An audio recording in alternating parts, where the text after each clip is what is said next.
Hello students, we were doing infinite series.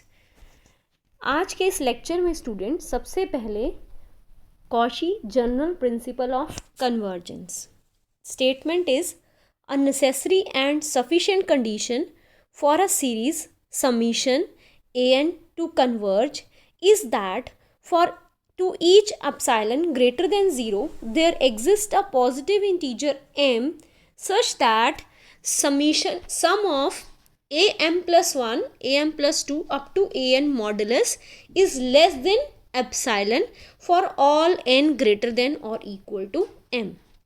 Means अगर आपके पास series A N convergent है तो फॉर गिवन एप्साइलन हमारे पास एक पॉजिटिव इंटीजर m हमें ज़रूर मिल जाएगा सच दैट उस m के बाद अगर आप उस टर्म्स को ऐड अप करो तो उनका जो मैग्नीट्यूड होगा ऐड अप करने के बाद सम होगा जो वो less than that epsilon where epsilon is very very small for all n which are greater than और इक्वल टू m। ठीक है, सपोज आपके पास कोई इन्फाइनाइट सीरीज़ है और आपको कोई एक ऐसा इंटीजर m मीन्स आपके पास इंटीजर m मीन्स 10 आफ्टर 10। ठीक है, अगर हम m को 10 ले लें तो a1 a11 a12 a13 up to an n approaches infinity, उन सबका जो सम होगा समीशन ऑफ मॉडुलस वो क्या होगा less than epsilon, that is उनका सम जो है वो बहुत ज़्यादा स्मॉल होगा। अगर ऐसा है तो an कन्वर्जेंट होगी और अगर an कन्वर्जेंट है तो उनका सम जो होगा वो बहुत स्मॉल होगा, that is less than epsilon. If we choose some epsilon to be half तो that is less than half.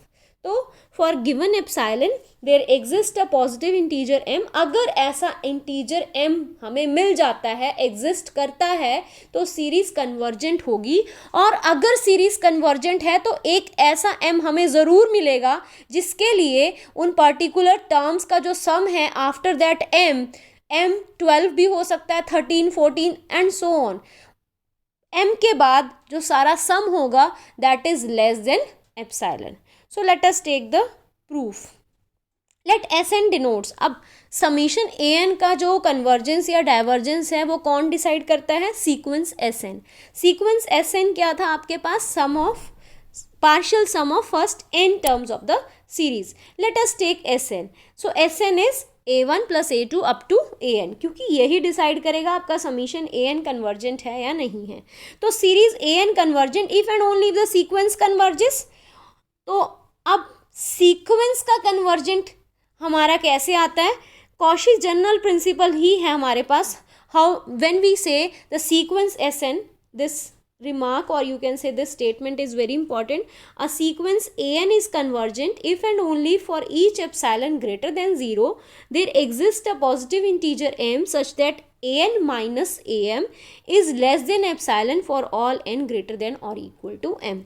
So sequence भी हमारी convergent होगी if and only for every epsilon or you for epsilon greater than 0 if we can find or you can say if there exists a positive integer m such that an minus am is less than epsilon for all n greater than or equal to m। Means हमें कोई ऐसा m मिल जाए such that उन सबका जो सम है am plus 1 am plus 2 am plus 1 m plus 2 and so on an is less than epsilon, then we say that sequence is convergent. So हम ये जो आपके पास कन्वर्जेंस है सीक्वेंस की यहाँ पे अप्लाई कर देते हैं। This is also called Cauchy general principle of convergence of the sequence. ठीक है, सो हम क्या कर रहे हैं, कन्वर्जेंस ऑफ सीरीज, उसमें हम क्या यूज कर रहे हैं, कन्वर्जेंस ऑफ सीक्वेंस की statement.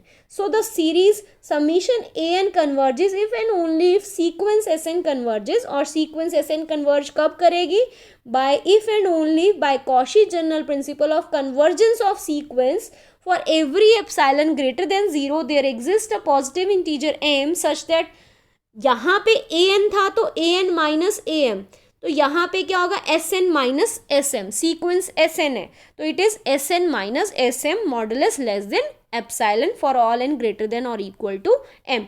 And what is Sm, sum of first n terms. What is Sm, first of sum of first m terms. So m cancel out हो जाएंगी तो m से लेके m+1 से लेके n तक सारी टर्म्स बचेंगी. So you have am+1 am+2 up to an. आप जब लिखोगे ना sn is a1 + a2 up to an.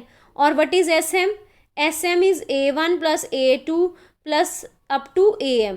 ठीक है. सो आपके पास यहाँ पे जो टर्म्स होंगी, क्योंकि m जो है वो लेस देन n है, तो यहाँ पे एक टर्म बीच में am भी आएगी जब आप sn लिखोगे, am+1 भी होगी, am+2 भी होगी. तो आपके पास फर्स्ट m टर्म्स तो कैंसिल हो जाएंगी. कौन सी बचेंगी? am+1 am+2 up to an तक.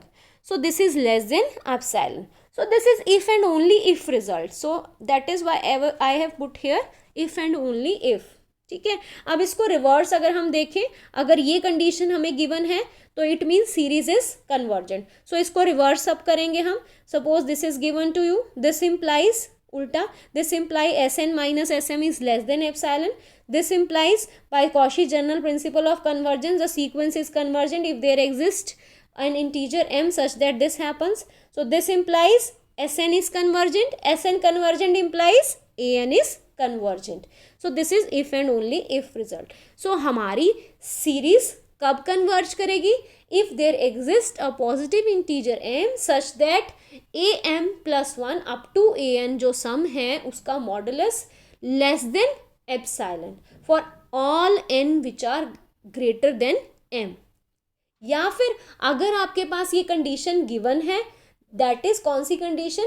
Summation am+1 am+2 up to an का जो सम का मॉडुलस है वो लेस देन एप्सिलॉन है for all n greater than और equal to m, then we can say that summation an is convergent.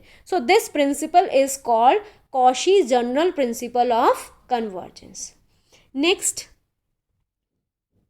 theorem, if series summation an converges, very important theorem, then limit n approaches infinity is 0. So if series is convergent, then limit an is 0. Is the converse true? If not, show by an example. Student, converse is not true. So let us take up the proof of first part, that is if the series an converges, then limit n approaches infinity is 0. Let Sn denotes the sum. अब convergent an की हमेशा Sn पे depend करती है. So let us take Sn denote the partial sum of first n terms of the series summation an. That is Sn is equal to a1 plus a2 an minus 1 up to an. So this is Sn. What is Sn minus 1? Sum of first n minus 1 terms. So it is a1, a2, a3 up to an minus 1.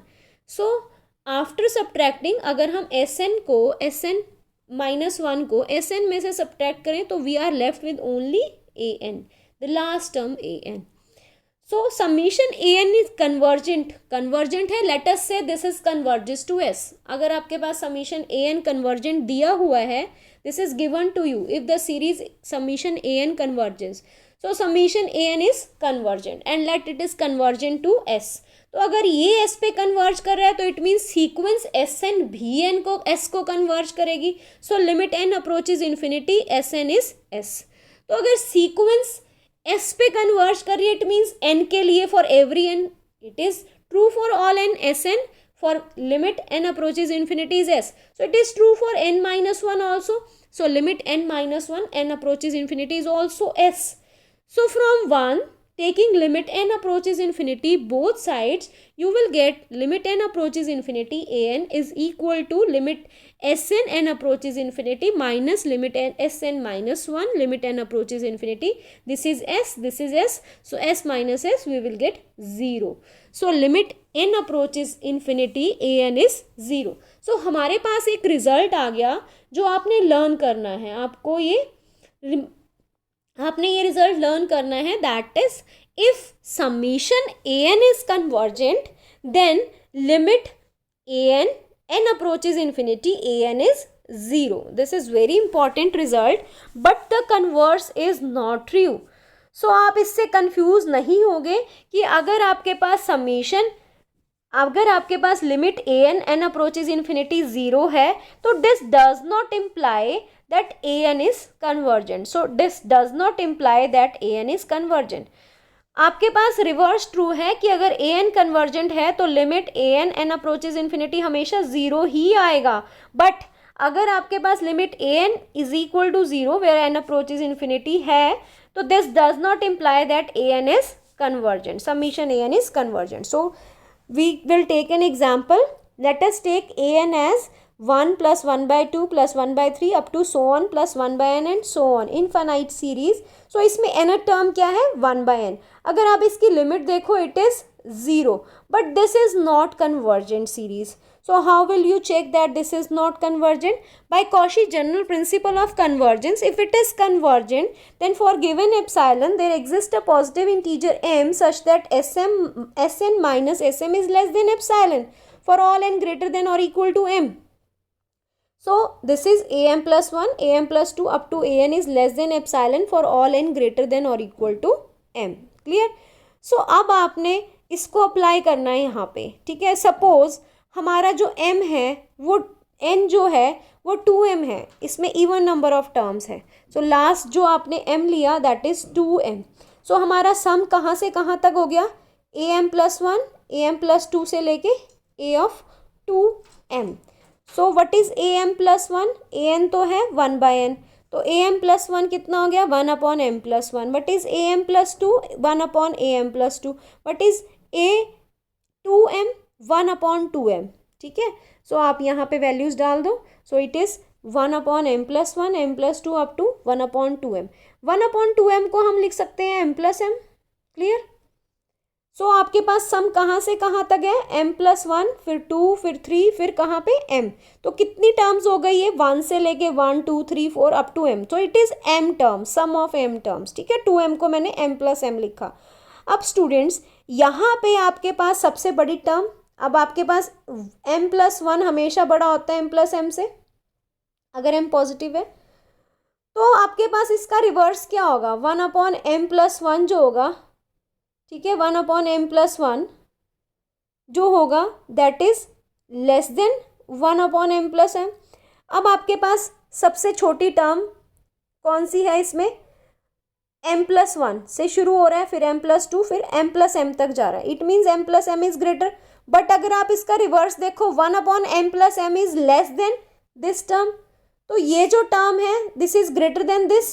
So it is, और ये जो term है ये भी इससे बड़ी है, इससे अगले वाली टर्म भी इससे बड़ी होगी, इससे अगले वाली टर्म भी इससे बड़ी होगी. तो जो सारी टर्म्स हैं वो किससे बड़ी हैं, ये लास्ट वाली टर्म से बड़ी होंगी. ठीक है. सो ऑल द टर्म्स, यहाँ पे मैंने डाला ग्रेटर का sign. It is greater than 1 upon m plus 1 is greater than 1 upon 2m. 1 upon m plus 2 is greater than 1 upon 2m. This is greater than 1 upon 2m. This is greater than 1 upon 2m. और ये greater than equal, क्योंकि अब सारे ये तो इसके equal ही है, क्योंकि अब सारी ग्रेटर हैं तो इक्वल का साइन हम छोड़ देंगे. It is this sum is always greater than the sum of these terms. So ये टर्म्स कितनी थी, m टर्म्स थी ये. सो इट इज m, इनको ऐड करके कितना आ जाएगा m अपॉन 2m. तो कैंसिल हो गया. So it is half. So आपके पास आ गया this summation is greater than half. ठीक है. अगर मैं अब अपना एप्सिलॉन चूज करूं 1 बाई 2, तो यहाँ पे इसको 1 नंबर 1 कर दो. सो ये तो 1 बाई 2 से लेस है, बट यहाँ पे इसका सम 1 बाई 2 से ग्रेटर है. तो यहाँ पे if I choose epsilon to be half, तो यहाँ पे आपके पास this sum is less than epsilon, put this as 1.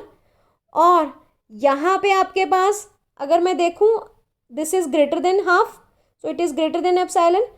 So using 3 and this is 1, using 3 and 1 अगर आप देखो तो आपके पास क्या होगा, ये 1 जो है this 1 this is less than epsilon, but this 3 is greater than epsilon. यहाँ पे ये सम लेस देन एप्सिलॉन है, यहाँ पे ये सम ग्रेटर देन एप्सिलॉन है. अगर मैं इसको एप्सिलॉन ले लूँ, यहाँ पे मैंने इसको हाफ को एप्सिलॉन लिया. ठीक है.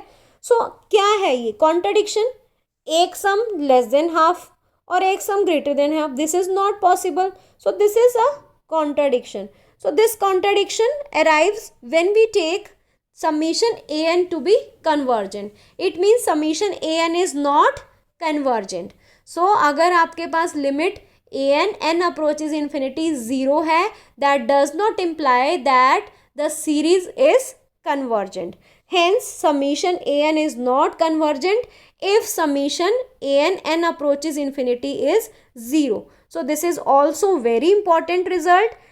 If limit n approaches infinity is not 0, then the series is not convergent. आपने इस रिजल्ट को भी लर्न करना है कि अगर आपके पास, हम इसको न्यूमेरिकल्स में यूज़ करेंगे, अगर आपके पास limit n approaches infinity an is not equal to 0 आती है इसकी वैल्यू, तो this surely implies that summation an is not convergent.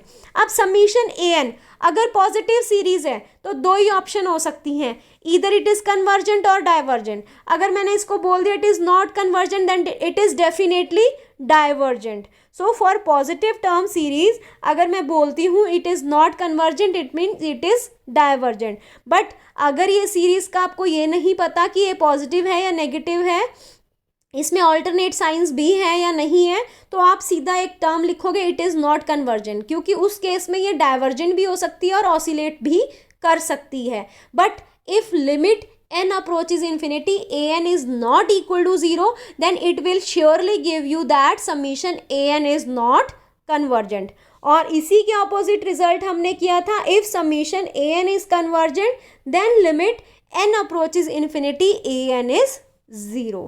So don't confuse with these two result. You have to remember these two result. First one is if an is convergent, then limit n approaches infinity is always 0. But if limit n approaches infinity is not 0, this implies that series is not convergent. If it is a positive term series, then it is definitely a divergent series. So let us take up some example.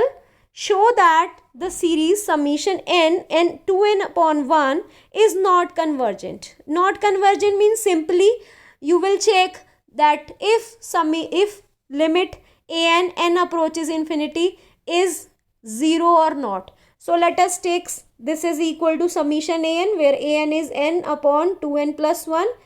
Take limit n approaches infinity both sides, we will get limit as half, which is non-zero. So if it is non-zero, that is an is not convergent. और अगर आप ये देखो ये series positive है, यहाँ पे कहीं भी नेगेटिव नहीं है, n is from 1 to infinity, कोई नेगेटिव साइन नहीं है, it means it is a divergent series.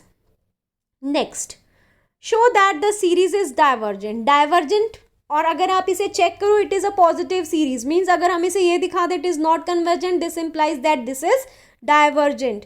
So an is n upon n plus 1, taking limit n approaches infinity both side, the limit is 1. Limit is non-zero, this implies the series is not convergent and it is a positive term series, so hence it is a divergent series.